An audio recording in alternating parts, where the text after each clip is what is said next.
الإمام يحيى بن معين حديث كو حشيغايو إمام الترمذي مركو حديث شيغاي بو كسو قصه كوريه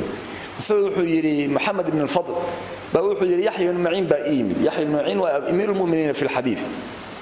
مركز يري حديث كشيء مركز وحو بلا حديث كانه غوريو قال حدثنا حماد بن سلمة السقو والسلسله دي سند كاهد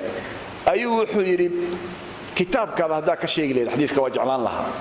شيخي هو استاغي انه قولك قالو كتابك سو قادو مرضي بو قبسay sheekh wuxuu yiri sheekhow bahot markuu xadiiska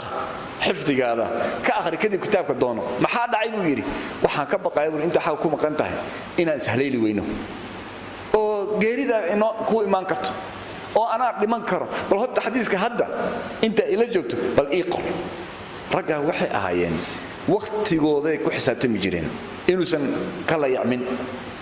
waqtigooda inuusan dayacmin ayay waxa way ku xisaabtami jireen anaguna xaraan iyo qiila waqala iyo sheeko iyo wala yiri ayuu waqtigan oo dhan ku baaba'ay waqtiga ka faa'iideysano ragga naga horeeyay oo culimada ahaa iyo dadkii wanaagsan aan ku dayano nimanka dhalinyarada ah waa ku celcelinayna markastaba way waxa noo muuqdo wax runtii qalbiga taabanaya dalka burbursan ayaana waxaan keenayo qofkii uu imaanaya wadanka kambalu مثلا imaanaya sanad 5 sano 10 sano waxba ma faa'iideysanayo wala waxba ma baran luqad kale ma baran cilmi ma baran waxba jaamacad ma gelin qofku waa iska soo kacaya waa seexanaya waa soo kacaya waa seexanaya warinta lagu ma abuurin ilaahay subhanahu wa ta'ala wuxuu ka dhigay qof